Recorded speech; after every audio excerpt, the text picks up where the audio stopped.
একদিন হুট করে মায়ের শরীর খারাপ হওয়াতে তাকে জীবনের প্রথমবার মঞ্চের মুখোমুখি হতে হয় মাত্র 5 বছর বয়সে। আর সেই প্রথমবার মঞ্চে উঠে মঞ্চ কাঁপিয়ে দিয়েছিল তার কৌতুক অভিনয়। হ্যাঁ, ঠিকই ধরেছেন, আমি স্যার চার্লি চ্যাপলিনের কথা বলছি, যার পুরো নাম স্যার চার্লস স্পেন্সার জুনিয়র। জন্ম হয়েছিল 1989 সালের 16 এপ্রিল রাত 8টায় লন্ডনের ওয়ালওয়ার্থে। আর তার ঠিক 88 বছর পর সেদিন সবাই খুশির জোয়ারে মেতে উঠেছিল, কেক কাটছিল, ঘরে ঘরে মোমবাতি জ্বালিয়ে প্রার্থনা করছিল যিশুর কাছে। আর ঠিক সেই দিনই পৃথিবীর সর্বশ্রেষ্ঠ অভিনেতা চোখ বুঝলেন। সালটি 1977-এর 25শে ডিসেম্বর। হ্যাঁ, আপনারা ঠিকই ধরেছেন। আজ আমি আলোচনা করব তেল রং নিয়ে, অয়েল পেন্টিং কিভাবে করতে হয়। আর আপনারা বুঝতেই পারছেন আমি কার পোর্ট্রে করতে চাইছি বা কী নিয়ে আমি পেন্টিং করতে চলেছি। আমি যেহেতু একজন অভিনেতার পাশাপাশি চিত্রশিল্পী, তাই মনে মনে ভেবেই রেখেছিলাম যে যখন আমি প্রথম অয়েল পেন্টিং করব স্যার চ্যাপলিনকেই আঁকবো। তবে আমি কিন্তু এই প্রথমবার আমি অয়েল পেন্টিং করতে চলেছি। আমি কিন্তু এর আগে কোথাও কোনো প্রশিক্ষণ বা কোনো ট্রেনিং নিইনি। আমার নিজের গত আমি যত বছর ধরে প্র্যাকটিস করে চলেছি তার এক্সপিরিয়েন্স থেকে আমি এই প্রচেষ্টা করতে চলেছি।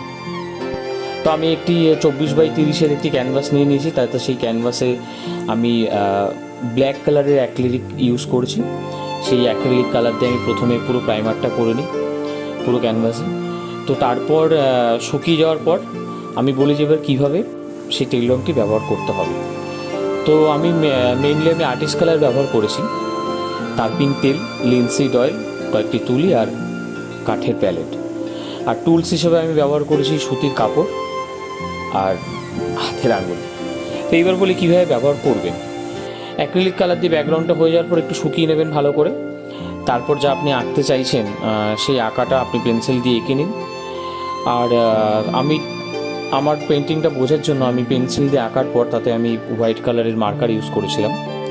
তো এবার আঁকাটি হয়ে গেলে তারপর আপনারা যা কালার ইউজ করতে চাইছেন সেই কালার হিসাবে আপনারা কালার করতে শুরু করুন। আর যদি মনে হয় যে একসঙ্গে আপনারা 2-3টে কালার, একটা কালার ডাইরেক্ট ইউজ না করে তার সঙ্গে 2-3টে কালারের মিশ্রণ করবেন, তাতে কালারগুলো নিয়ে তার সঙ্গে একটু তারপিন তেল ব্যবহার করবেন, তাতে কালার করতে সুবিধা হবে, অনেক স্মুথ হবে। আর যদি মনে হয় যে কালার কোথাও বেশি পরিমাণে চড়া হয়ে গেছে বা মোটা হচ্ছে, তাহলে তারপিন তেল দিয়ে আপনারা সেখানটা স্মুথ আরও করতে পারবেন বা পাতলা করতে পারবেন। তো এইবার আমার পেন্টিংটা আমি শুরু করে দিয়েছি। আপনারা দেখতেই পাচ্ছেন যে আমি যখন আমি শুরু করেছি তখন আমি কিন্তু ডাইরেক্ট সাদা কালারের ইউজ করিনি, আমি সাথে ইয়েলো, অকার আর পুশন ব্লু ব্যবহার করেছি। তারপর বেসিক কালারটাই হয়ে যাওয়ার পর তারপর আমি শেড দিয়েছি কিন্তু ব্ল্যাকের সঙ্গে সাদা আর প্লুশন কালার মিক্স করে। তো তারপর শেডগুলো মিক্স করেছি আমি তুলি দিয়ে। তারপর আমি ইউজ করেছি সুতির কাপড়, আর কখনো আমার আঙুল ইউজ করেছি যাতে শেডগুলো ভালোভাবে করা যায়।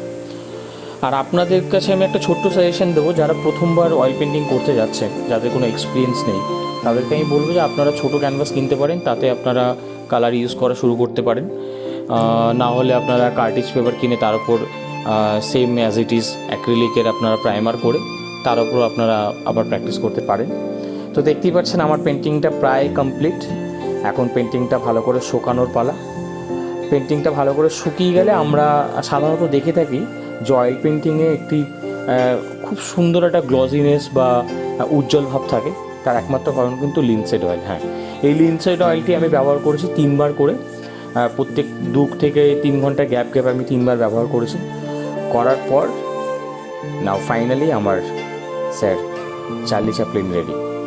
তো কেমন লাগলো বন্ধুরা? যদি ভালো লেগে থাকে তাহলে অবশ্যই লাইক, কমেন্ট আর শেয়ার করবেন। আর এই বেল আইকনটি অবশ্যই আপনারা ক্লিক করবেন, সাবস্ক্রাইব করবেন আমার চ্যানেলটা, যাতে আমি আরও উৎসাহ পাই। ভালো থাকবেন সবাই, ধন্যবাদ।